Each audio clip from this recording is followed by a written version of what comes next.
Bonjour et bienvenue dans cette nouvelle vidéo qui est la deuxième de notre série de vidéos. Dans celle-ci, nous allons parler de quelques formules usuelles d'Excel.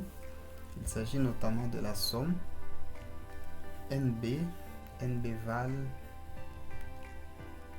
la formule conditionnelle, la fonction conditionnelle si, somme si, NB si, moyenne, min, max.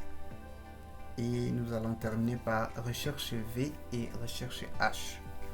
Alors je vais devoir vous demander de rester jusqu'à la fin de la vidéo.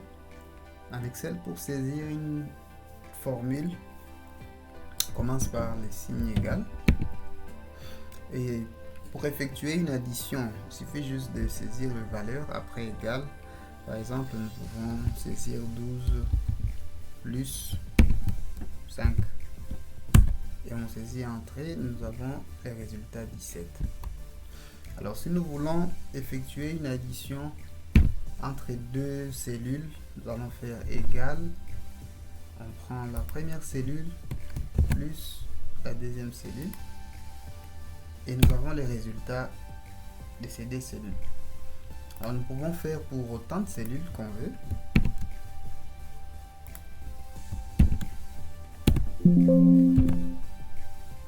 Voilà. Alors lorsqu'on a une grande quantité de données à additionner, pour notre cas, nous allons utiliser la fonction somme. Nous allons écrire égal somme, la parenthèse, et on sélectionne la plage des éléments à additionner. Il suffit juste de faire un cliquer-glisser et on ferme la parenthèse. Voilà, nous avons la somme des éléments. Deuxième formule, il s'agit de la formule nombre. Alors il y a plusieurs variantes, il y a NB, il y a NBval et NB vide. NB réalise, NB nous renvoie le nombre des cellules qui contiennent des valeurs numériques. Pour notre cas, nous allons faire NB, on ouvre la parenthèse et on sélectionne la plage des données, on ferme la parenthèse et voilà, on nous renvoie 11. C'est-à-dire qu'il y a 11 éléments qui contiennent des valeurs numériques. Par exemple, si cette cellule n'avait pas d'éléments, vous voyez que nous revenons à 10 éléments. Voilà. Ou si jamais il y a une cellule qui contient du texte, vous verrez que la cellule n'est pas comptabilisée. NBval, par contre, NBval renvoie le nombre de cellules d'une plage qui ne sont pas vides. C'est-à-dire toutes les cellules qui contiennent un élément, que ce soit du texte ou de valeurs numériques ou tout autre. Il suffit juste que la cellule ne soit pas vide et elle sera comptabilisée.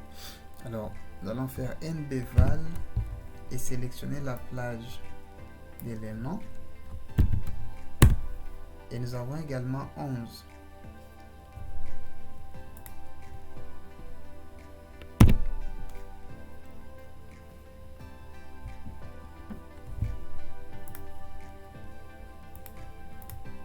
A l'inverse, NB vide nous renvoie le nombre de cellules qui sont vides. NB.vide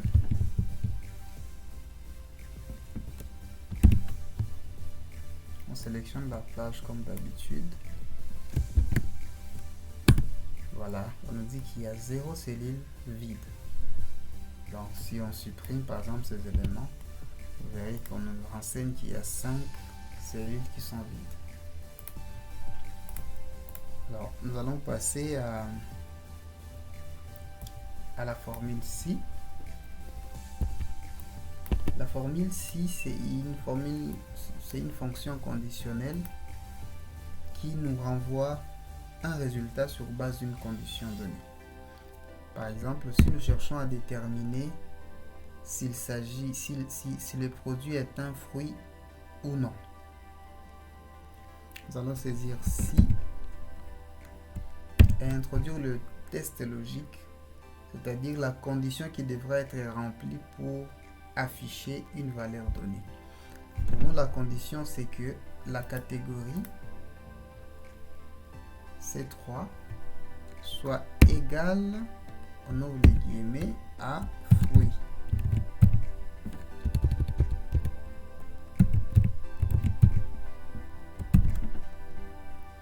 Mais point virgule, là on saisit la valeur qui sera affichée dans les cas où la catégorie de l'élément est un fruit. Nous allons dire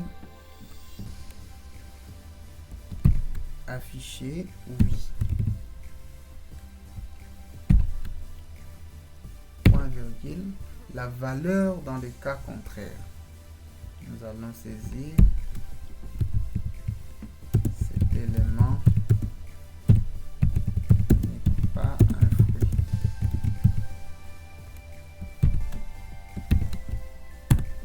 Voilà. Donc vous verrez que pour orange, les résultats donnent fruit.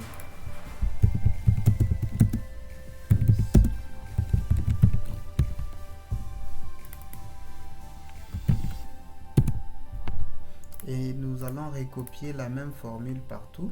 Alors pour recopier cette formule, il suffit juste de venir au coin inférieur droit et de faire un cliquer-glisser. Lorsque la flèche se présente sous forme d'une croix, on fait un cliquer-glisser jusqu'à la fin. Voilà. Et vous verrez que partout, nous avons les résultats sur base de la catégorie du produit. Là, par exemple, nous avons du légume, ça nous affiche cet élément n'est pas un fruit. Voilà. Alors, la troisième formule, c'est la formule somme si. Parce que nous avons déjà vu la formule si. La formule somme si, ça effectue une addition sur base d'une condition donnée. Ce sont des cas qui reviennent souvent dans la plupart des travaux en Excel. Lorsque nous voulons additionner, par exemple, pour notre cas, nous cherchons à additionner uniquement le prix de produits qui sont des légumes. Par exemple, nous allons écrire somme point si, c'est-à-dire la somme conditionnelle. On ouvre la parenthèse, on sélectionne la plage qui devrait être soumise aux critères.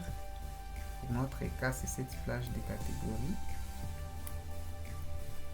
On met point virgule et entre guillemets, nous mettons les critères à vérifier. Pour notre cas, il faut que ce soit le légume. Donc, il faudrait que la catégorie soit les légumes. Voilà.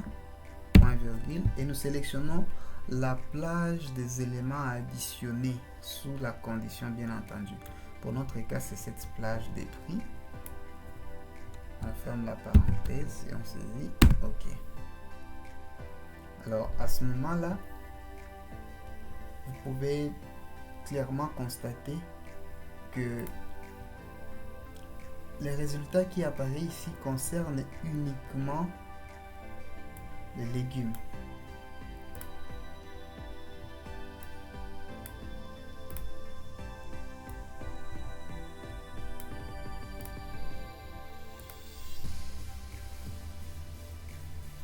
Voilà, nous pouvons vérifier cela à côté. Plus.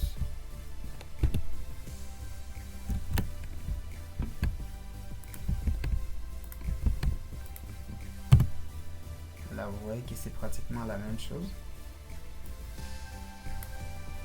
Ensuite, la formule qui suit, c'est la formule NBC, c'est-à-dire les nombres sous une condition. c'est presque, c'est dans la même logique que somme si. Pour notre cas, nous allons faire égal nb point si, on ouvre la parenthèse, on sélectionne la plage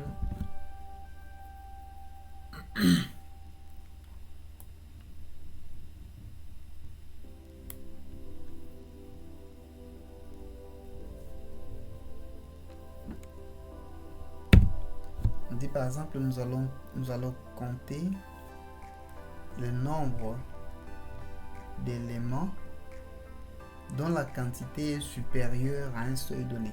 Prenons dont la quantité est supérieure à 20. Critère supérieur à 20. Voilà, on nous dit qu'il y a 4 éléments dont la quantité est supérieure à 20. Vous pouvez voir, c'est 1, 2, 3, 4. Voilà. Alors, nous passons à la moyenne. Si nous cherchons à calculer la moyenne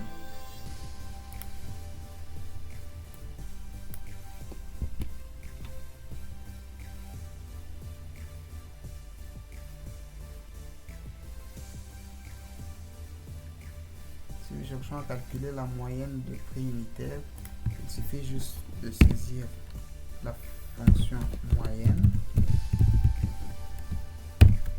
et on sélectionne la plage.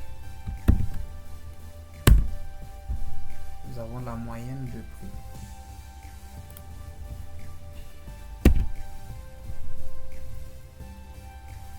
La fonction min et max permet tout simplement de déterminer l'élément le plus faible ou le minimum, et max permet d'obtenir l'élément maximum. Pour notre cas, nous allons faire min, sélectionne toujours la plage. Voilà, donc c'est 2 qui est l'élément le plus minoritaire, le plus faible.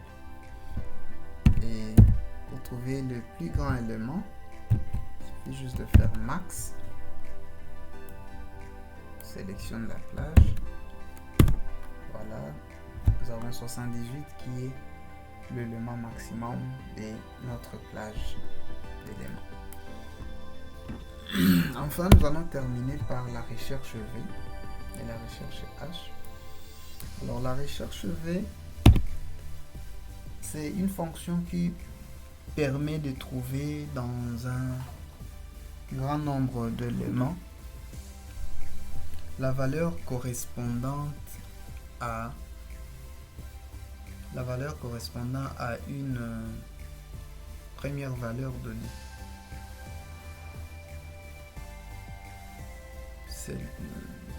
Voilà, par exemple, si nous voulons chercher la catégorie, si nous voulons chercher les informations de l'article 3, nous allons utiliser la recherche V. Recherche V. On ouvre la parenthèse. La valeur cherchée, c'est article 3.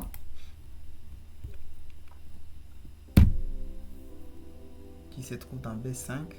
La table matrice, c'est tout cet ensemble d'éléments. On sélectionne tous les tableaux.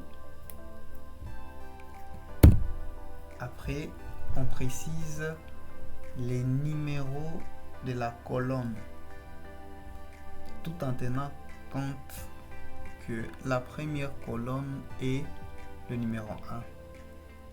Alors, si par exemple nous cherchons le nom du produit, c'est-à-dire on va saisir le numéro 3 parce que la colonne produit se trouve au niveau 1, 2, 3 en commençant par le premier élément à chercher. Alors on va mettre 3. Voilà, ça nous renseigne qu'il s'agit du poivron.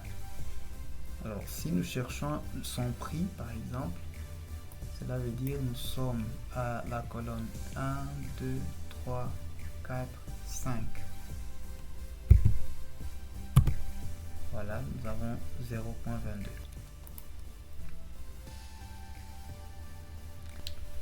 Alors pour effectuer la recherche H, nous allons devoir transposer notre tableau parce qu'il s'agit de la recherche horizontale, c'est-à-dire c'est le même principe, seulement que pour le cas de la recherche H, les titres de nos données doivent être en colonne.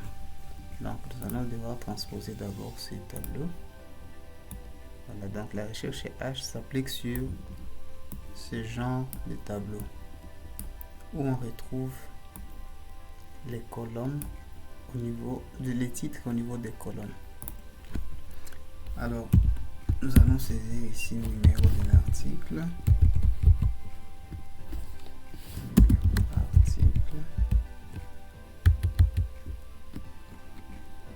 Pour notre cas, nous allons chercher article 2.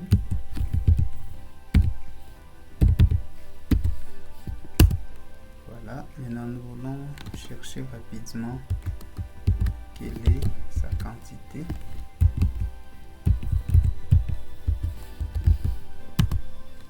Et le prix total. Les données seront saisies dans ces deux cellules. Alors nous allons écrire recherche H.